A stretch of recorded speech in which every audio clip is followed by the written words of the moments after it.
फिर उसने प्यार से मुझे रिजेक्ट कर दिया और हमारी जवानी को वजह बताया। उसने कहा कि वो मुझे नापसंद नहीं करती, न ही वो मुझे रिजेक्ट कर रही है, बस वो किसी अनिश्चित रिश्ते में जल्दबाजी नहीं करना चाहती थी। उसकी बातों से साफ था कि वो मुझे एक बैकअप प्लान के तौर पर चाहती थी। बदकिस्मती से मैं तब बहुत भोला और जवान था और मैं उसकी बातों से पूरी तरह इमोशनल हो गया था। बाद में मैं गलती से गू किंग हान के हाथों में पड़ गया और पूरे 3 साल के लिए गायब हो गया। उस औरत ने फिर अफवाह फैला दी कि मैंने कुछ गलत किया है और मैंने चांदी का ब्रेसलेट पहना हुआ है। अजीब वजह सिर्फ इसलिए थी क्योंकि मैं उसके उस पागलपन भरे इशारे को नहीं समझ पाया था कि उसे अपने जन्मदिन पर डिज़ाइनर परफ्यूम चाहिए, जिसकी वजह से मैं बदनाम हो गया और उसकी सबसे अच्छी दोस्त के जेन की मौत के लिए इनडायरेक्टली जिम्मेदार बन गया। अगले ही पल सड़क किनारे एक ड्राइवर ने बेसब्री से अपना हॉर्न बजाया। बाई निंगबिन ने तुरंत उसे गुस्से से घूरा, जैसे कह रही हो, मेरा अच्छा समय खराब मत करो। फिर थोड़े शर्माते हुए उसने मुझे एक नई खुली कॉफ़ी शॉप में आने के लिए इनवाइट किया। बेशक मैं पैसे दूंगी और उसकी मेहरबानी और ख्याल के लिए उसे धन्यवाद दूंगी। बस ये सोचकर ही मेरे रोंगटे खड़े हो गए। कितनी घिनौनी औरत है। इस बीच बाई निंगबिन ने उम्मीद से मेरी तरफ देखा। उसे यकीन था कि मैं उसे मना नहीं करूंगा, क्योंकि स्कूल में सैकड़ों चापलूसों में से उसने सिर्फ मुझे ही प्यार दिखाने का मौका दिया। साथ ही वो आज बोर हो रही थी और शॉपिंग पर जाना चाहती थी, इसीलिए उसने सैकड़ों चापलूसों में से सबसे खूबसूरत लड़के को अपने साथ जाने के लिए चुना। लेकिन बाई निंगबिन ने कभी सोचा भी नहीं था कि मैं अब वैसा विक्टिम नहीं रहा जैसा वो पिछली जिंदगी में था। ठीक है, तुम मुझे ट्रीट दो, मैं चलता हूं। बाई निंगबिन की मुस्कान तुरंत गायब हो गई। उसके बाद गुस्से से मुंह बनाई। कौन सा बड़ा आदमी इस एटीट्यूड वाले किसी के पीछे भागेगी? क्या किसी लड़की के लिए किसी लड़के के साथ शॉपिंग करते समय पैसे देना नेचुरल नहीं है? इस एटीट्यूड के साथ वो अब भी मुझे डेट करना चाहता है। वो हमेशा के लिए बैचलर रहने का हकदार है। बाई निंगबिन के चेहरे के भाव से मुझे पता चल गया था कि वो अंदर ही अंदर खुद को कोस रही है। इसलिए मैंने आराम से मुस्कुराकर कहा, गुस्सा मत हो, मैं तो बस मजाक कर रहा था। तुम किसी लड़के को पैसे नहीं दे सकते, है ना? बाई निंगबिन का चेहरा तुरंत खिल उठा। मुझे पता था कि तुम सीरियस नहीं हो। लेकिन फिर 1 सेकंड बाद मैंने मजाक में कहा, तो तुम मेरा फायदा उठाने की कोशिश कर रही थी। फ्री कॉफी है? सॉरी, मेरे पास कोई फ्री कॉफी नहीं है। कुछ हॉट कुन ब्रांड आइस्ड टी कैसी रहेगी?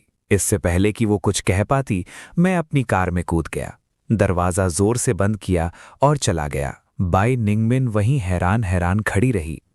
मैंने न सिर्फ उसके ऑफर को मना किया था, बल्कि बार बार उसकी बेइज्जती भी की थी। बाई निंगबिन को क्या पता था कि गो किंग हान उसे लग्जरी कार की 1 वे विंडो से ध्यान से देख रही थी। बटलर वांग, आज रात मुझे इस ग्रीन टी वाली कुतिया के बारे में सारी जानकारी लेनी है। उसने सोचा नहीं था कि चीजें इतनी अलग होंगी जितना उसने सोचा था। उसे लगा कि मुझे पाकर उसे खुशी मिलेगी, लेकिन असलियत कुछ और थी। वो बेचैन और इनसिक्योर महसूस करने लगी। उसे डर था कि मैं अचानक गायब न हो जाऊं, और भी ज्यादा डर इस बात का था कि दूसरी लड़कियां उसे छीन लेंगी। उस समय उसके मन में बस एक ही बात थी, उससे शादी करना। बटलर वांग को भी अच्छी तरह एहसास हुआ। गो किंग हान की चिंताओं को समझते हुए, मिस, चिंता मत करो, मैं साफ महसूस कर सकता हूं कि यंग मास्टर जियांग को उस लड़की से कोई लगाव नहीं है। लेकिन सिर्फ इसलिए कि जियांग चे उसे पसंद नहीं करता, इसका मतलब ये नहीं कि उसे दूसरी लड़कियां पसंद नहीं आएंगी। इस समय गो किंग हान को एक अजीब सी बेचैनी महसूस हुई। अंकल वांग, क्या आपको लगता है कि जियांग चे मुझे पसंद करेगा? अंकल वांग की कोमल आंखों में दिल टूटने की हल्की सी झलक दिखी। हाँ, वो करेगा, वो जरूर करेगा। मिस, आप दुनिया की सबसे अच्छी लड़की हैं। अगर वो आपको पसंद नहीं करता तो जरूर उसकी आंखों में कुछ गड़बड़ है। देर रात गो किंग हान खाली कमरे में अकेली बैठी थी। उसके दिमाग में ख्यालों की बाढ़ आ गई। क्या जियांग चे मुझे रिजेक्ट कर देगा? भले ही सब कहते थे कि वो दुनिया की सबसे अच्छी औरत है, गो किंग हान को अंदर से पता था कि वे बस उसे दिलासा दे रहे थे। अगर वो सच में इतनी अच्छी थी तो बचपन से लेकर बड़े होने तक किसी ने उसे सच्चा प्यार क्यों नहीं किया? आधी रात में मैं बहुत देर तक विला के दरवाजे पर जमा रहा। आसपास कोई न देखकर मैं बिना झिझक बाहर निकल गया। इस बीच स्टडी में गो किंग हान, जिसने सिक्योरिटी कैमरों से सब कुछ देखा था, ने निराशा में अपना लैपटॉप बंद कर दिया। अगले ही पल वो खुद का मजाक उड़ाने से खुद को रोक नहीं पाई। गो किंग हान, तुम बहुत अजीब हो। सुंदर होने का क्या फायदा? कोई तुमसे सच्चा प्यार नहीं करेगा। अगर कोई आदमी तुमसे प्यार भी करता है तो उसे सिर्फ तुम्हारा रूप पसंद है, तुम आखिर में मर्दों का खिलौना बन जाओगी। तुम्हारी किस्मत में अकेले ही बूढ़ा होना लिखा है। जैसे ही उसने कहा, गू किंग हान सच में हंसी। उसका शरीर अभी भी बेकाबू होकर कांप रहा था। चाहे उसने कितनी भी कोशिश की हो कि मुस्कुरा दे, वो अपने चेहरे पर बहने आंसुओं को रोक नहीं पाई। थोड़ी देर की चुप्पी के बाद गू किंग हान की आंखें और भी ठंडी हो गईं। उसने स्टडी के कोने की तरफ देखा। उसकी हंसी में मजाक था। वो जो हमेशा अंधेरे में रही हो, वो चमकती धूप को कैसे पकड़ सकती थी। वो असल में लालच से जियांग चे से शादी करना चाहती थी, और अब उसने अनजाने में उसे डरा दिया था। जैसे ही गू किंग हान सोच में डूबी हुई थी, दरवाजे पर एक तेज दस्तक हुई। गू किंग हान ने अपने आंसू पोंछे, बिना किसी भाव के खड़ी हुई और दरवाजा खोला। उस आदमी का चेहरा देखकर वो तुरंत जम गई। मेरे अंदर एक मौत जैसी शांति छा गई। जियांग चे, क्या ये तुम हो? गू किंग हान ने उलझन में पूछी। ये मैं हूं हान हान, मैंने जवाब दिया, अपना सिर थोड़ा नीचे करके उसके कान में फुसफुसाया। डिनर तैयार है, खाने का समय हो गया है। गू किंग हान ने अपने कपड़ों का किनारा कसकर पकड़ लिया। तुम मुझे डिनर के लिए बुलाने कमरे से बाहर आए थे? मैंने बस चुपचाप सिर हिलाया, फिर मुस्कुराकर कहा, थैंक यू हान हान। गू किंग हान 2.5 सेकंड के लिए स्तब्ध रह गई। किस बात के लिए थैंक यू? मुझ जैसे आम इंसान को पसंद करने के लिए थैंक यू। अगले ही सेकंड गू किंग हान अचानक मेरी बाहों में आ गई। एक हल्का सा स्पर्श। मैं अचानक अकड़ गया। ये पहली बार था जब मैं किसी लड़की के इतने करीब था। शायद मैं थोड़ा एहसान फरामोश हो रहा था, लेकिन जब गू किंग हान ने मुझे गले लगाया तो मेरा पहला ख्याल उसे दूर ढकेलने का था। लेकिन समझ ने मुझे बताया कि मैं ऐसा नहीं कर सकता, इसलिए मैंने अपने पिछली जिंदगी के कंडीशन रिफ्लेक्स को पूरी तरह से रोका। कुछ सेकंड बाद गू किंग हान ने चुपचाप मुझे छोड़ा और कमरे में जाने के लिए मुड़ी। मुझे अभी ज्यादा भूख नहीं लगी है, तुम पहले खा लो, उसने कहा। गू किंग हान के सामने न खाने के ख्याल से मुझे राहत मिली, लेकिन मैंने इसे दिखाने की हिम्मत नहीं की। मैं सिर्फ चिंता का दिखावा कर सकता था। कुछ खा लो, नहीं तो तुम्हारा शरीर इसे झेल नहीं पाएगा, उसने कहा। कोई बात नहीं। गू किंग हान अभी अभी बहुत दुखी होकर रोई थी, और वो बिल्कुल नहीं चाहती थी कि मैं उसका ये कमजोर रूप देखूं। पूरी तरह से बेखबर मैं टेबल पर अकड़ कर बैठ गया। हालांकि मैंने कल गू किंग हान को ये सुझाव दिया था, लेकिन टेबल पर रखी 6 डिश और सूप अभी भी थोड़े ज्यादा थे, इसलिए मैंने जल्दी से बटलर वोंग को खाने के लिए बुलाया। बटलर वोंग बस मुस्कुराया और अपना सिर हिलाते हुए कहा, thank you young master Jiang, लेकिन मैं नहीं खाऊंगा। मैं तुरंत समझ गया कि वो क्या कहना चाह रहा था, इसलिए मैंने अपनी चॉपस्टिक नीचे रखी और कहा, अंकल वोंग, जो कहना है कह दो। मैं मोटे तौर पर अंदाजा लगा सकता था कि वो आगे क्या कहने वाला है, शायद मेरी जवान लड़की को खुश करने के लिए। वो तुम्हें बादलों में कदम रखने पर मजबूर कर सकती है। बटलर वोंग बेशक गू किंग हान का सबसे वफादार आदमी था। मेरे पिछले जन्म में भी उसने मुझे बार बार सलाह दी थी कि मैं अपना घमंड छोड़कर उस लड़की का सम्मान करूं। अगले ही पल बटलर वैंग बस मुस्कुराया और बोला, कोई बात नहीं, तुम अभी जवान हो, तुम्हारे पास सोचने के लिए बहुत समय है। मैं मुस्कुराया और सिर हिलाया।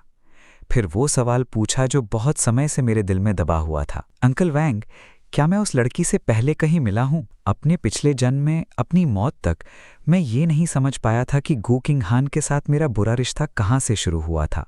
बटलर वैंग ने कुछ शक के साथ पूछा, तुम्हें सच में याद नहीं है? मैं उसके रिएक्शन से हैरान था। अगर मुझे याद होता तो मैं तुमसे क्यों पूछता? बटलर वैंग ने सीधे जवाब नहीं दिया, बस इत्मीनान से कहा, अगर तुम्हें याद नहीं है तो कोई बात नहीं। मैं चुप रह गया। सच में गू किंग हान नहीं चाहती थी कि बाहर वालों को पता चले, और उसके सबऑर्डिनेट पक्का चुप रहेंगे। मैंने अपनी शुरुआती यादों से हर अनुभव को ध्यान से याद किया, लेकिन फिर भी गू किंग हान से जुड़ा कोई सुराग नहीं मिला। सिर्फ एक गंदे छोटे लड़के ने मुझ पर बहुत गहरी छाप छोड़ी। लेकिन मैंने कितनी भी कोशिश की, मैं उसे गू किंग हान के अनोखे रूप और अच्छे स्वभाव से नहीं जोड़ पाया। मुझे याद है, गर्मी जब मैं 10 साल का था, मैं और मेरा कजिन मछली पकड़ने के लिए गांव में अपनी दादी के घर गए थे। एक शाम मुझे नदी के किनारे एक पतला सा छोटा लड़का मिला। उसका चेहरा उभारों से भरा हुआ था। पिटाई से मेरा कजिन चौंक गया, जो वहीं चिल्लाया। उसने मुझे पकड़ा और भाग गया, ये कहते हुए कि वो लड़का मेंढक की आत्मा का पुनर्जन्म है। लेकिन मैं चुपके से रात के अंधेरे में अकेले नदी किनारे गया, अपने नए साल के पैसे निकाले और छोटे लड़के को डॉक्टर के पास ले गया। उसने कहा कि वो बस एक बेकार की जिंदगी है और इतनी आसानी से नहीं मरेगा। खुशकिस्मती से वो मेरी जिद को टाल नहीं सका और मैं उसे जबरदस्ती हॉस्पिटल ले गया। तब से हम अच्छे दोस्त बन गए। हालांकि छुट्टी के बाद मैं फिर कभी अपनी दादी के घर नहीं गया और उनसे फिर कभी नहीं मिला। मैंने लड़के को गू किंग हान से इसलिए नहीं जोड़ा क्योंकि मुझे कभी लड़के के जेंडर पर शक नहीं हुआ। जिसकी मुझे कभी उम्मीद नहीं थी वो ये था कि सालों बाद ग्रेजुएशन के दिन मैं बस लग्जरी कार में बैठी लड़की की एक नज़र ने मेरी ज़िंदगी हमेशा के लिए बदल दी। मैंने जो थैंक यू कहा उसने मुझे गू किंग हान का औरत बना दिया। उसका आदमी होने का मतलब था अपनी आज़ादी नहीं बल्कि अपना फ़ोन कुर्बान करना। बेशक मैंने उसे अपनी मर्जी से दे दिया, इस उम्मीद में कि उसका पूरा भरोसा जीत सकूं। अगर उसे हमेशा वो मिल जाता था जो वो इतनी आसानी से चाहती थी तो मुझे भी इस मौके का इस्तेमाल अपनी वफादारी और अटूट भक्ति दिखाने के लिए करना चाहिए। मेरा फ़ोन मुझे हर रात सोने से 2 घंटे पहले ही लौटाया जाता था। अपने माता पिता के मैसेज का जवाब देने के बाद मैंने अपनी दूसरी चैट हिस्ट्री देखी, लेकिन जब मैंने बाइनिंग बिन और केज हिन के साथ चैट लॉग्स देखे तो मैं हैरान रह गया।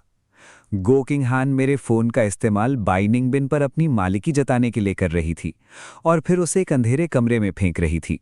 जहां तक केज हिन की बात है, गो किंग हान मेरा भेष बदलकर उससे रोज़मर्रा की बातें करती थी, लेकिन क्योंकि उसने भाइयों के बीच के रिश्ते को कम आंका था इसलिए वो जल्दी ही सामने आ गई। ये देखकर मैं हंसे बिना नहीं रह सका। मैं बाइनिंग बिन जैसी ग्रीन टी वाली लड़की के साथ कभी भी एक्टिवली रिलेशनशिप नहीं बनाऊंगा। हालांकि इससे पहले कि मैं फ़ोन रख पाता, मेरे अच्छे भाई ने फ़ोन किया। जैसे ही मैंने जवाब दिया, उसकी तेज़ आवाज़ से मैं लगभग टूट गया। जियांगचे, तुम्हें मान लेना चाहिए। हान हान कौन है? वो कुछ ही दिन पहले गई थी और उसने मेरी पीठ पीछे एक प्रेमी ढूंढ ली है। उसने तो ये भी कहा कि मैं एक छोटी सुअरनी के लिए एकदम सही मैच हूं। मुझे इतना गुस्सा आया कि मैं इंटरनेट के जरिए उसे ढूंढकर अच्छी तरह पीटना चाहता था। इस पर मैं बस बेबसी से मुस्कराया और कहा, ये तो बस एक मजाक था, तुम इतनी छोटे कब हो गए? इसलिए मैंने अपने अच्छे भाई को इतनी जल्दी टोक दिया। मुझे चिंता थी कि गू किंग हान अपनी जानलेवा बीमारी के कारण मेरी बातें सुन लेगी। अपनी पिछली जिंदगी के अनुभवों के आधार पर यह अंदाजा लगाना मुश्किल नहीं था कि गू किंग हान ने मेरे कमरे में कैमरा लगाया था। केज हिन को गू किंग हान के लिए मेरी छिपी हुई सुरक्षा का एहसास हो गया था। वाह, तुम दोनों सच में साथ हो? वो चिल्लाया। मेरी बात आधी ही हुई थी कि अचानक कॉल कट गई। जब मुझे लगा कि सिग्नल खराब है तो केज हिन ने तुरंत वीडियो से कॉल बैक किया। मैं तो लगभग भूल ही गया था। उसने कहा, क्या तुम आजकल बाइनिंग बिन के कांटेक्ट में हो? उसने अभी अभी मुझे मैसेज किया है, तुम्हारे बारे में पूछ रही है। मुझे पहले से उम्मीद नहीं थी कि तुम्हारी कोई गर्लफ्रेंड होगी। मैं बस चुपचाप मान गया। डर था कि गू किंग हान सुन लेगी और बेवजह परेशानी खड़ी कर देगी। अगले ही पल केज हिन ने हैरानी से पूछा, भाई चे, क्या तुम्हारी गर्लफ्रेंड सुंदर है? बेशक वो सुंदर है, एकदम स्टनिंग। मेरे हिसाब से गू किंग हान का लुक किसी भी लड़की जैसा है जिसे मैंने कभी देखा है। केज हिन हैरानी से चुप हो गया। उसे लगा कि बाइनिंग बिन तो काफी खूबसूरत है, लेकिन उसकी गर्लफ्रेंड उससे भी ज्यादा शानदार थी। इस बीच सीईओ के ऑफिस में केज हिन के साथ मेरी बातचीत गू किंग हान ने सुन ली। वो सबसे ज्यादा ये जानना चाहती थी कि क्या मेरे मन में अब भी बाइनिंग बिन के लिए फीलिंग्स हैं जिसके पीछे मैं कभी पड़ा था। खुशकिस्मती से हमारी बातचीत से उसे पता चला कि मैं उस औरत से बहुत पहले ही पूरी तरह निराश हो चुका था। ये सोचकर गू किंग हान मुस्कुराए बिना नहीं रह सकीं। हाँ, सही कहा, इतनी छोटी मटीरियलिस्टिक औरत जियांगचे का दिल कैसे जीत सकती है? अगले ही पल गू किंग हान को अचानक चक्कर आने लगा, जैसे वो आसमान में तैर रही हो। जियांगचे ने अभी अभी उसकी खूबसूरती की तारीफ की थी। कितनी शर्म की बात है। अगले दिन मैंने सुबह सुबह अपने कपड़े बदले और अपने कमरे से निकला तो देखा कि गू किंग हान का दरवाज़ा अभी भी कसकर बंद था। उसके आराम में खलल नहीं डालना चाहता था, इसलिए मैं दबे पांव नीचे गया। लेकिन 2 कदम चलने से पहले ही मुझे अपने पीछे दरवाजे के खुलने की धीमी आवाज़ सुनाई दी।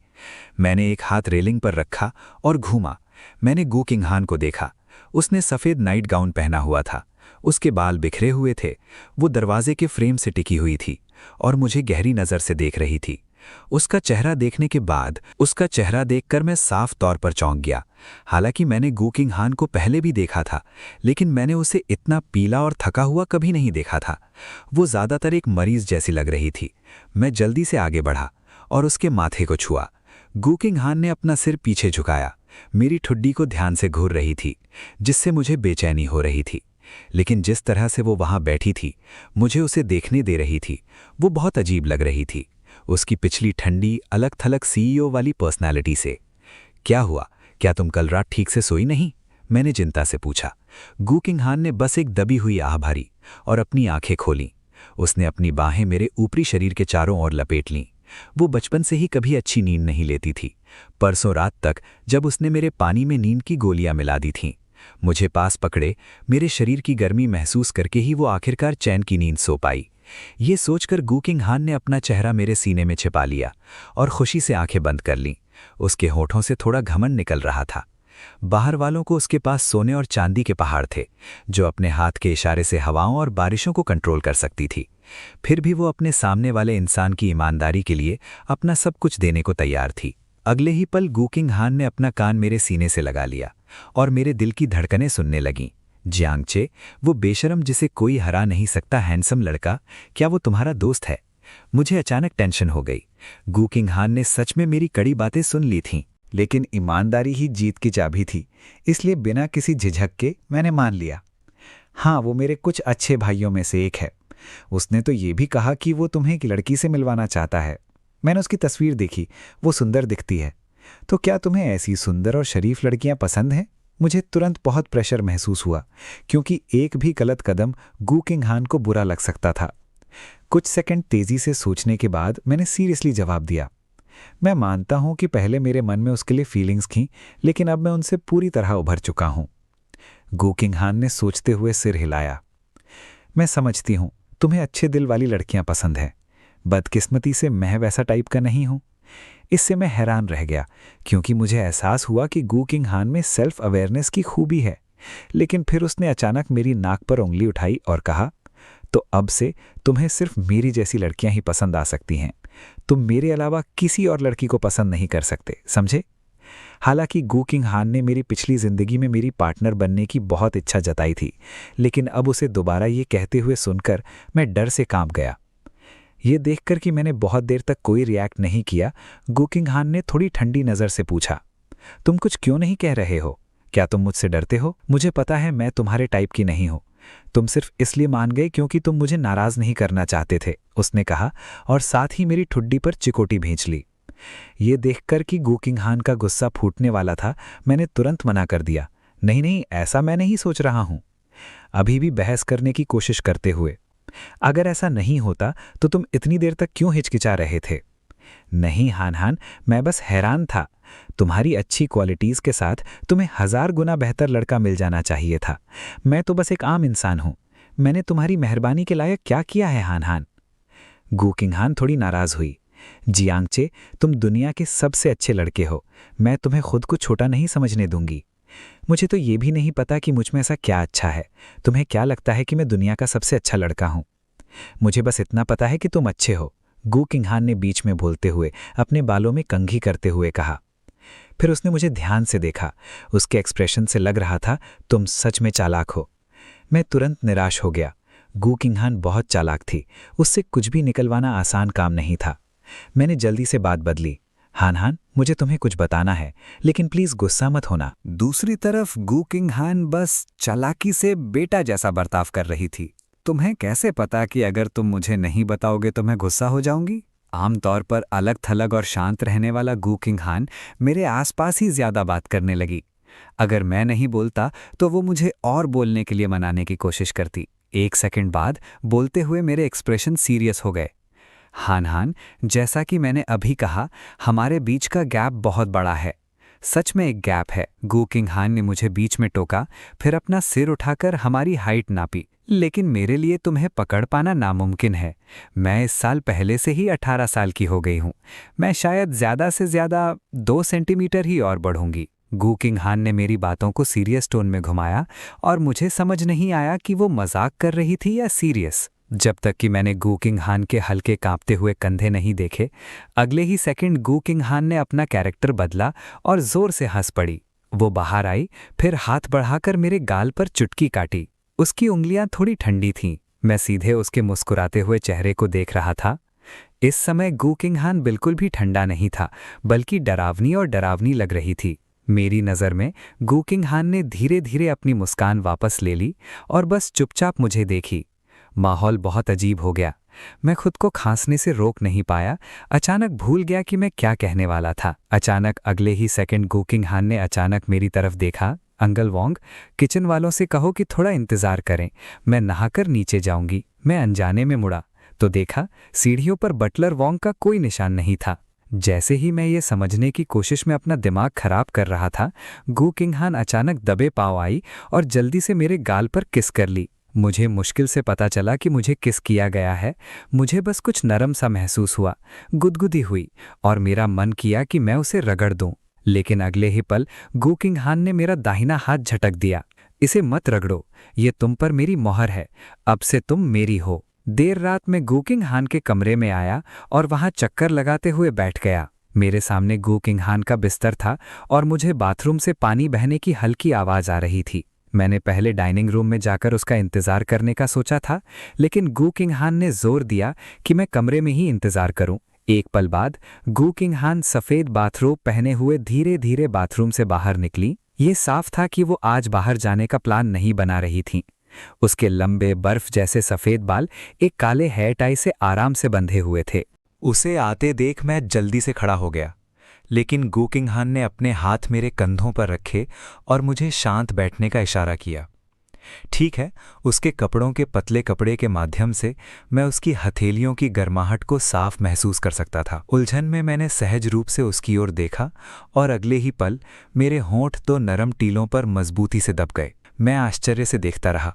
मेरी आंखें चौड़ी हो गईं। नहीं, मेरा पहला चुंबन इतना खूबसूरत था। गो किंग हान ने शर्माते हुए अपनी आंखें बंद कर लीं। उसे इतने करीब से देखने पर मैंने देखा कि उसकी पलकें थोड़ी कांप रही हैं। उसकी थोड़ी अव्यवस्थित गर्म सांस मेरे चेहरे पर छिड़की और उसकी हल्की खुशबू ने मुझे पूरी तरह से घेर लिया। ये स्पष्ट था कि वो इन तकनीकों को नहीं जानती थीं। उसके नरम होंठ अजीब तरह से और कड़ेपन से मेरे होठों से दब गए, 2 सेकंड के लिए रुक गए। उसकी ताकत देखकर मेरी सांस रुक गई। मुझे बहुत पागलपन महसूस हुआ। गो किंग हान के बारे में मेरे मन में कोई पागलपन भरा ख्याल आ गया था। शायद ये एक 18 साल की लड़की के शरीर का अपने आप होने वाला रिएक्शन था। भले ही मुझे पता था कि मुझे ऐसा महसूस नहीं करना चाहिए, फिर भी उसका शरीर अपनी सबसे पुरानी हालत दिखा रहा था। गो किंग हान का चेहरा शर्म से लाल हो गया था। आखिर वो सिर्फ 18 साल की थीं और कुछ बातें अभी भी एक जवान लड़की की पारंपरिक सोच में फंसी हुई थीं। शांग एन को किस करने की उसकी पहले की कोशिश से धोखा मत देना, इसके लिए बहुत हिम्मत चाहिए थी। गो किंग हान ने अपना चेहरा मेरे सीने में छिपा लिया। जियांगचे, अब तुम मेरे दुश्मन हो। उसकी पहले की उन्मत्त हरकतों से उसकी सांसें कुछ गड़बड़ हो गई थीं। उसकी आवाज़ में हंसी आ गई थी। मैंने खुद को शांत करने की कोशिश की। पूरी तरह कंफ्यूज्ड महसूस कर रहा था। क्या मेरी वर्जिनिटी की कमी सच में इतनी अच्छी थी? गो किंग हान, जो शुरू में अपनी हरकतों से शर्मिंदा थी, मुड़ी और मेरे हैरान चेहरे को देखा, जैसे उसे बहुत झटका लगा हो। इससे गो किंग हान तुरंत गुस्सा हो गई। क्या तुम्हें यह पसंद नहीं आया? होश में आने पर मैं हैरान दिखा। क्या पसंद नहीं आया? तुम्हें मेरा किस करना पसंद नहीं आया है ना? गो किंग हान का चेहरा लाल हो गया था। ऐसा लग रहा था जैसे कोई उसे काट ले। क्योंकि ये मेरा पहला किस था, इसलिए ये थोड़ा अचानक हुआ। मेरा दिमाग खराब हो गया था। मुझे समझ नहीं आ रहा था कि मैं क्या कह रहा हूँ। मुझे जो बात कंफ्यूज कर रही थी वो ये थी कि गो किंग हान की दबंग और करीबी हरकतें असल में नापसंद नहीं थीं। शायद मैं इस शरीर की पुरानी इच्छाओं में अंधा हो गया था। गो किंग हान का फिगर और लुक्स दोनों ही बहुत अच्छे थे। ये सबको साफ पता था कि कौन कमजोर है। सच में? गो किंग हान शर्माते हुए बोली। ये मेरा भी पहला किस है, गुज़िशी। हमने एक दूसरे को अपना पहला किस दिया और बाकी जिंदगी हम सिर्फ एक दूसरे को पहचान पाएंगे। वो बहुत सीरियस लग रही थी। हैरानी में मुझे ऐसा लगा जैसे कोई। सच में? गो किंग हान शर्माते हुए बोली। ये मेरा भी पहला किस है, गुज़िशी। हमने एक दूसरे को अपना पहला किस दिया और बाकी जिंदगी हम सिर्फ एक दूसरे को पहचान पाएंगे। वो बहुत सीरियस लग रही थी। हैरानी में मुझे ऐसा लगा जैसे कोई अनदेखा लाल धागा मुझे और गो किंग हान को कसकर बांध रहा है। चौथे दिन की सुबह गो किंग हान ने एक कटोरी दलिया, नमकीन पैनकेक का एक छोटा टुकड़ा और एक चाय का अंडा खाया। ज्यादातर लोगों के लिए ये बस एक आम नाश्ता था, लेकिन इस नाश्ते ने किचन के हेड शेफ, जो एक अनुभवी शेफ थे, को गो परिवार के लिए काम शुरू करने के बाद से हर दिन बस एक ही चिंता रहती थी। अपनी युवा मालकिन को थोड़ा और कैसे खिलाएं। युवा मालकिन खाने में नखरे नहीं करती थीं, लेकिन बदकिस्मती से उन्हें भूख कम लगती थी। हमेशा 1 या 2 निवाले ही खाती थीं और फिर रुक जाती थीं। इसलिए शेफ ने युवा मालकिन को मोटा करना अपनी जिंदगी का मकसद बना लिया था और वो अपना पूरा दिन या तो रिसर्च करने में या डिश बनाने में बिताता था। हालांकि आज का नाश्ता हमेशा की तरह ही था, फिर भी युवा मालकिन ने सब खा लिया, जो बहुत कम होता है। इससे पता चलता है कि युवा मालकिन ने कितना खाया इसका शेफ की कुकिंग स्किल्स से ज्यादा लेना देना नहीं था, बल्कि इस बात से था कि वो किसके साथ खा रही थीं। जैसे ही मैंने अपना कटोरा नीचे रखा, कुक ने तुरंत प्यार से पूछा, युवा मास्टर जियांग, क्या आप थोड़ा और दलिया लेंगे?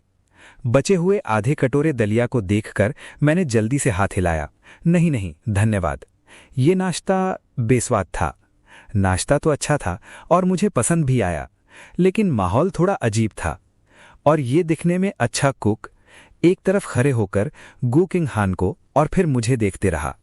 जब भी कुक की नज़र मुझ पर पड़ती, मुझे अनजाने में अपने कंधों पर एक वजन महसूस होता, जैसे मुझ पर कोई बोझ डाल दिया गया हो, जिससे सांस लेना मुश्किल हो जाता। ये देखकर कुक हंसे बिना नहीं रह सका। यंग मास्टर जियांग, आपको इतना शर्मीला होने की जरूरत नहीं है, बस घर जैसा महसूस करें, है ना मिस?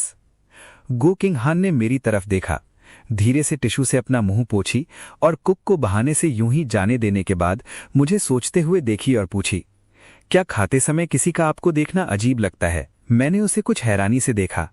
मुझे उम्मीद नहीं थी कि गू किंग हान इतनी समझदार होगी। दूसरी तरफ मैं खुद पर हंसे बना नहीं रह सका। एक आम बैकग्राउंड से होने के कारण मुझे हर चीज के लिए किसी के इंतजार करने की आदत नहीं है। गू किंग हान को कोई दिक्कत नहीं हुई। तुम्हें इसकी आदत हो जाएगी, उसने कहा। अगर तुम मेरे साथ हो तो मैं तुम्हारी जिंदगी में मुश्किल शब्द भी नहीं आने दूंगी। अगर तुम्हें शांति और सुकून पसंद है और ज्यादा लोगों को पसंद नहीं करते तो मैं उन्हें ध्यान रखने के लिए कहूंगी। मेरी तहजीब काम आई और मैंने अचानक कहा, थैंक यू। गू किंग हान ने मुंह बनाया। उन 2 शब्दों ने मेरा अच्छा मूड खराब कर दिया। तभी मुझे एहसास हुआ कि मैंने गलत बात कह दी है, लेकिन मुझे नहीं पता था कि मैंने क्या गलत किया है। क्या गलत है? मैंने पूछा। गू किंग हान ने आराम से कहा, तुम मुझे थैंक यू क्यों कह रहे हो? तुम हमेशा मेरे बारे में सोचते रहते हो। क्या मुझे तुम्हें थैंक यू नहीं कहना चाहिए? ओ डियर, गू किंग हान का मूड और खराब हो गया। तुम्हें लगता है कि तुम्हारा मुझे थैंक यू कहना नॉर्मल है? इससे बस यही पता चलता है कि तुम अब भी मेरे साथ एक बाहरी इंसान की तरह बर्ताव करते हो। अब हम बॉयफ्रेंड और गर्लफ्रेंड हैं। क्या एक दूसरे के बारे में सोचना नॉर्मल नहीं है? मैं चुप रह गया। मुझे माफ करना, अगली बार मैं जरूर ध्यान दूंगा, मैंने कहा, फिर चुप हो गया। गू किंग हान का गुस्सा फूटने ही वाला था, इसलिए मुझे सच और झूठ मिलाकर उसे समझाना पड़ा। हान, असल में मैं भी अक्सर अपने मम्मी पापा को थैंक यू कहता हूँ। मुझे बस इसकी आदत हो गई थी और मुझे एक पल के लिए भी इसका एहसास नहीं हुआ। गुस्सा मत हो, मेरा मतलब तुम्हें अनजान बनाना नहीं था, लेकिन अगर तुम्हें ये सुनना पसंद नहीं है तो मैं आगे से पूरी कोशिश करूंगा। मेरी चेतावनी के बावजूद गू किंग हान थोड़ी शक में थी, हालांकि उसका गुस्सा काफी कम हो गया था। इस समय गू किंग हान एक गुस्सैल बिल्ली की तरह थी। मैं उससे सीधे बात नहीं कर सकता था, वरना पक्का मुझे ही नुकसान होता। मैं बस धीरे से मुस्कुराकर उसे शांत कर सकता था, उसे अपने प्यार का पूरा एहसास करा सकता था। अचानक अगले ही पल मेरा फोन लगातार बजने लगा। गू किंग हान ने थोड़ा मुंह बनाया। एक साथ इतने सारे मैसेज कौन भेज रहा था? अपना फोन निकालने और ये समझने के बाद कि ये केजेन नहीं है, मैंने शांति से फोन गू किंग हान को दे दिया। मुझे अपने अच्छे दोस्त को ये याद दिलाने का मौका भी ढूंढना था कि वो आजकल मुझसे कांटेक्ट न करे, क्योंकि गू किंग हान बहुत ज़्यादा पॉसेसिव है। इससे वो मेरे आसपास के सभी लोगों, लड़कों पर भी बहुत ज़्यादा ध्यान देगी। अगर केजेन पहले की तरह मेरे साथ मजाक करता तो ये ज़रूर गू किंग हान को नाराज़ कर देता और इसका उल्टा असर होता। एक हाई स्कूल क्लास ग्रुप से 99 मैसेज आए जो अभी तक बंद नहीं हुआ था। गू किंग हान ने हर मैसेज को ध्यान से स्क्रॉल किया और उत्सुकता से बुदबुदाया, क्लास रियूनियन? यकीन नहीं होता। इस बिजनेस की होनहार लड़की ने कभी स्कूल के गेट के अंदर कदम नहीं रखा, तो जाहिर है कि वो कभी क्लास रियूनियन में नहीं गई होगी। मैंने भी सावधानी से अपनी बात रखी। अगर तुम नहीं चाहते कि मैं जाऊं तो मैं नहीं जाऊंगा। मुझे वैसे भी भीड़ पसंद नहीं है, खासकर इसलिए क्योंकि इस रियूनियन का ऑर्गेनाइजर ईतो चेंग नाम का एक आदमी है। सबसे वफादार बेवकूफ़, जो बाई निंगबिंग के लिए फीलिंग्स रखने वाले हर लड़के को बिना सोचे समझे टारगेट करता था। बाद में उसने अपना सारा फायर पावर मुझ पर निकाल दिया, जिससे मेरे हाई स्कूल के 3 साल अच्छे नहीं रहे। आज ही तो चेंग ने मुझे खास तौर पर ग्रुप चैट में टैग किया और कहा, पुराने क्लासमेट, आज रात 7 बजे आईकुन रेस्टोरेंट में मिलते हैं। मुझे मत बताना कि तुम्हारे पास डिनर का टाइम नहीं है। गो किंग हान ने अपना फ़ोन नीचे रखा और साफ साफ कहा, लगता है इस ईतो चेंग के साथ तुम्हारे रिश्ते बहुत अच्छे नहीं हैं। मुझे तुरंत ठंड लग गई, क्योंकि ये औरत कुछ ही शब्दों में इतनी सारी डिटेल्स देख सकती थी। अगले ही पल गो किंग हान ने नफरत से कहा, मुझे इस आदमी से नफरत है। मैंने थोड़ा मजाक में पूछा, तुम तो उसे जानती भी नहीं, तुम उससे नफरत क्यों करते हो? लेकिन गो किंग हान ने ऐसे बर्ताव किया जैसे ये बिल्कुल नेचुरल हो। अगर तुम्हारी नहीं बनती तो उसमें कुछ गड़बड़ है, और अगर मुझ में कुछ गड़बड़ है तो मेरा क्या? नामुमकिन, ये जरूर उसकी प्रॉब्लम होगी, तुम ठीक हो। गो किंग हान के इस यकीन ने मुझे एक पल के लिए हैरान कर दिया। मेरे माता पिता के अलावा मुझे शक है कि मुझे कोई और मिलेगा जो गो किंग हान की तरह मुझ पर बिना शर्त भरोसा करेगी, लेकिन उसके भरोसे की एक साफ लिमिट थी, जबकि उसे मेरे कैरेक्टर, मेरे विचारों और मेरी पर्सनालिटी पर पूरा भरोसा था। वो मुझे न छोड़ने के मेरे वादे को मानने में हिचकिचा रही थी। आधा यकीन करते हुए, आधा शक करते हुए ईतो चेंग ने एक और मैसेज भेजा, चिंता मत करो जियांग चैन, आज रात की पार्टी मेरी तरफ से है। मैं चुप था, लेकिन मुझे सच में कुछ महसूस नहीं हुआ। लेकिन गो किंग हान बहुत गुस्से में थी। उसने तुरंत अपने फ़ोन पर मुझे 20 मिलियन ट्रांसफ़र कर दिए। जियांग चैन, तुम आज रात 20 मिलियन खर्च करके इस कमीने को दिखाओगे कि वो सच में कितना गरीब है। उसने इतनी तेज़ी से काम किया कि मैं उसे रोक नहीं सका। लेकिन पिछली ज़िंदगी में जब मैंने उसे रिजेक्ट किया था तो मेरे साथ जो हुआ था उसे याद करते हुए मैंने बिना मन के मान लिया। हान वो बस एक कमीना है, उससे बहस करने की कोई ज़रूरत नहीं है। ग्रुप चैट बजती रही। केजेन ने ईतो चेंग को एक मैसेज भेजा जिसका मतलब था कि अगर तुम अमीर भी हो तो उसका दिखावा मत करो। फिर उसने मुझे एक प्राइवेट मैसेज भेजा जिसमें कहा कि उसे इग्नोर करो, कि ये आदमी सिर्फ इसलिए कि उसके पास कुछ पैसे हैं हमेशा अपने पुराने क्लासमेट्स की बुराई करने के मौके ढूंढता रहता है। मैं बस बेबसी से मुस्कुराया और पहले डिनर करने का फैसला किया। फ्री डिनर तो फ्री होता है, तो क्यों न ले लिया जाए। लेकिन फिर अगले ही पल गो किंग हान ने अचानक मेरे कंधे पर हाथ रखा और कहा, तुम्हें इस पार्टी में जरूर जाना चाहिए। वो देखना चाहती है कि ईटो चेंग असल में कैसा इंसान है। असल में मुझे ईटो चेंग के क्लास रीयूनियन में कोई दिलचस्पी नहीं थी, लेकिन मुझे ताज़ी हवा में दिलचस्पी थी। मैंने केजेन को बहुत समय से नहीं देखा था, इसलिए मैं उससे मिलने के लिए इस आदमी के अरेंजमेंट के साथ चला गया। केजेन का वॉइस मैसेज सुनने के बाद मुझे अचानक लगा कि मेरे आसपास का टेम्परेचर कई डिग्री गिर गया है। इस समय गो किंग हान ने अचानक उत्सुकता से पूछा, क्या उस केजेन के साथ तुम्हारा रिश्ता पूरी तरह से प्लेटोनिक है? तुम दोनों बातें करते हुए अच्छा समय बिता रहे थे? मैं तुरंत हैरान रह गया। इस लड़की का कंट्रोल करने वाला नेचर सच में डरावना था। उसे मेरे भाई से भी जलन हो रही थी। इसलिए मैंने अपना हाथ उठाया और भगवान की कसम खाई कि उसके साथ मेरा रिश्ता बिल्कुल पवित्र और बेदाग है। मैं तो पक्का इरादा रखता हूं। लेकिन गो किंग हान की अगली बात ने मुझे हैरान कर दिया। क्या होगा अगर उसे तुम्हारे लिए कुछ खास फीलिंग्स हो जाएं? मेरा दिमाग दौड़ने लगा। ऐसा हो ही नहीं सकता कि उसे सिर्फ सुंदर स्कूल गर्ल्स में ही दिलचस्पी हो। वैसे भी मुझे कोई फर्क नहीं पड़ता। उससे दूरी बनाए रखो, बेवकूफ़ी मत करो। मैं तुम्हारी होने वाली पत्नी हूं और अब से मैं तुम्हारे साथ रहूंगी। वो औरत जो मेरी बाकी जिंदगी जिएगी। मैंने बार बार सिर हिलाया। मैं समझता हूं, मैं कभी नहीं भूलूंगा।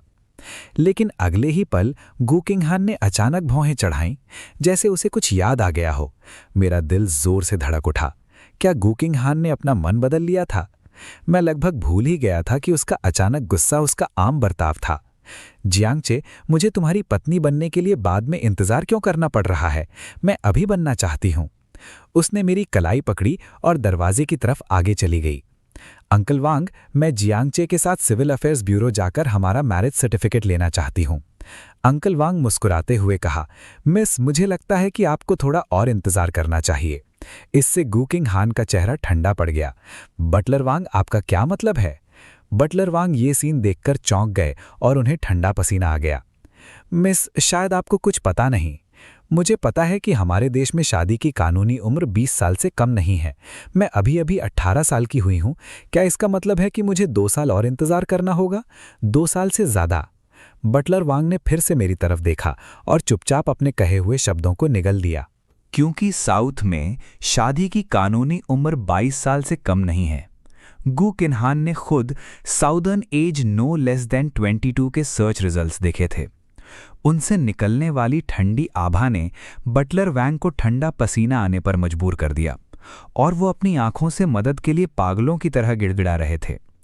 तो मैं बस लाचारी से खांसते हुए कह सका, हान, असल में जब तक फीलिंग्स अच्छी हैं, हमारे पास वो छोटा सा सर्टिफिकेट होने से क्या फ़र्क पड़ता है। अगर फीलिंग्स अच्छी नहीं हैं तो मैरिज सर्टिफिकेट हमें एक साथ नहीं बांध सकता, हमेशा के लिए एक साथ बंधे हुए। हान। बटलर वैंग मुझे बिना बदले चेहरे के साथ देखकर बहुत खुश हुआ। कोई हैरानी नहीं कि वो लड़की अच्छे मूड में लग रही थी। ये लड़का काफ़ी बेवकूफ़ था, लेकिन अगर उसकी लड़की इतनी शानदार थी और वो उसे पसंद नहीं करता था तो उसमें क्या कमी थी। शाम के 7 बजे एक उन 5 स्टार होटल के एक प्राइवेट कमरे में अभी तक डिशेस सर्व नहीं हुई थी। सब लोग बहुत कम मिलते थे, इसलिए वे तरह तरह की बातें कर रहे थे। जब वे बातें कर रहे थे तो किसी ने पहल करके बातचीत मेरी तरफ मोड़ दी। बोलने वाली बाई निंगबिंग की सबसे अच्छी दोस्त सू वानरू थी। क्या तुमने जियांगचे का ऑनलाइन नाम देखा? हान को कभी ना छोड़ने का क्या मतलब है? हान कौन है?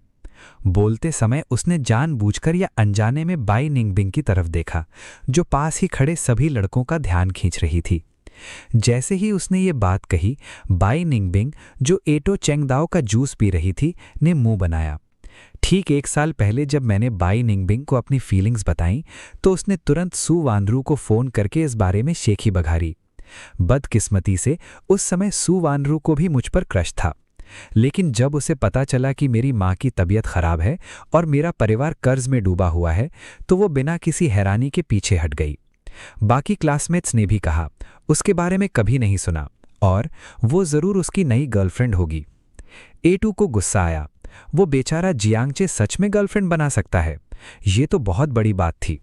जब से एटो के परिवार को डिमोलिशन कॉम्पनसेशन से कुछ पैसे मिले हैं, तब से सबका रवैया उसके प्रति बहुत ज़्यादा नरम हो गया है। यहाँ तक कि जो लोग आम तौर पर ये देखकर कि स्कूल की ब्यूटी बाई निंगबिंग भी मुझसे बात करने को तैयार थी, जबकि मैं अकेला, जो अपने परिवार के टूटने के बारे में जानने के बाद भी उसे इग्नोर कर रहा था, वो भी बातचीत में शामिल हो गया। मैंने सुना कि जियांगचे कॉलेज एंट्रेंस एग्जाम के बाद सीधे कॉफ़ी शॉप में काम करने चला गया और तभी उसे एहसास हुआ कि मेरा परिवार अमीर नहीं है। कोई हैरानी नहीं कि मैंने किसी भी एक्टिविटी में हिस्सा नहीं लिया। मुझे डर था कि मेरे गरीब होने पर मुझ पर हंसेंगे। मैंने उससे साफ साफ कहा था कि उसे आज पेमेंट करने की ज़रूरत नहीं है, लेकिन वो नहीं माना। इससे पहले कि मैं अपनी बात ख़त्म कर पाता, एक आदमी ने दरवाज़ा धक्का देकर खोला और अंदर आ गया। सबको लगा कि ये जियांगचे हैं, लेकिन मुड़कर देखने पर उन्हें एहसास हुआ कि ये के जैन है। ईतो चेंग को अभी भी क्लास ग्रुप चैट में लगभग 2.5 मिनट पहले उसका गुस्सा याद था और उसने तुरंत दुखी होकर कहा, तुम यहाँ क्यों हो? के जैन खुद को रोक नहीं सका। ज्यूझा ने अपने होंठ चटकाए। क्या तुमने नहीं कहा था कि जो भी फ्री है वो आकर मुझे इज्जत दे? क्या तुम्हें इस बात की चिंता है कि अगर ज़्यादा लोग आ गए तो खाने का खर्चा क्या होगा? ईतो चेंग ने नफरत से मुस्कुराते हुए कहा, मैं सिर्फ एक खाना भी नहीं खरीद सकता। दूसरों के बारे में अंदाज़ा लगाने के लिए अपनी बेचारी वाली सोच का इस्तेमाल मत करो। अगले ही पल पास ही बैठी बाई निंगबिंग भी धीरे से बोली, के जेन, जियांगचे अब कहाँ है? मैंने सुना है कि उसके परिवार को मुश्किल हो रही है। हम सब ने इस पर बात की और तय किया कि हम सब उसकी कॉलेज ट्यूशन के लिए 10,000 युआन डोनेट करेंगे। जैसे ही उसने बोलना ख़त्म किया, के जैन ने तुरंत अपने बैग से बहुत सारा कैश बाहर फेंक दिया। वो बहुत घमंडी लग रहा था। हालांकि के जैन आमतौर पर बेफिक्र रहता था, लेकिन उसे हवा में फैली बेइज्जती का अंदाज़ा नहीं था। तो गुस्सा होने की बजाय वो मुस्कुराया और ईतो चेंग के टेबल पर रखे 10,000 युआन लेने के लिए आगे बढ़ा। तो मैं अपने भाई की तरफ से तुम्हें धन्यवाद दूंगा। ये सीन, उन्होंने सच में ईतो चेंग पर काफ़ी प्रेशर डाल दिया था। अगर वो पैसे ले लेता और फिर नहीं आता तो क्या उसका प्लान फेल नहीं हो जाता और वो बेकार में 10,000 युआन खो देता? जैसे ही टेंशन बढ़ रहा था, प्राइवेट कमरे का दरवाज़ा फिर से खोला गया। सबकी चौकस निगाहों के नीचे मैं शांति से कमरे में चला आया। शायद इसलिए क्योंकि बहुत समय हो गया था, लेकिन सबको लगा कि जियांग चे पहले से बहुत अलग था। उसमें अपनी उम्र से कहीं ज़्यादा मैच्योरिटी थी और भीड़ में खड़े होकर वो अजीब तरह से अलग दिख रहा था। मैं टेबल तक गया, सराय वाले को देखा, फिर ईतो चेंग की ओर मुड़ा और पूछा, क्या हुआ? इससे पहले कि सराय का मालिक कुछ समझा पाता, बाई निंगबिंग ने अचानक बीच में कहा, हमने सुना कि आपका परिवार पैसे की तंगी से जूझ रहा है और हमें चिंता थी कि आप ट्यूशन फीस नहीं दे पाएंगे, इसलिए हमने मिलकर 10,000 युआन दान करने का फैसला किया। जियांग चे एक पल के लिए हैरान रह गया। ये सबसे अच्छा नतीजा है।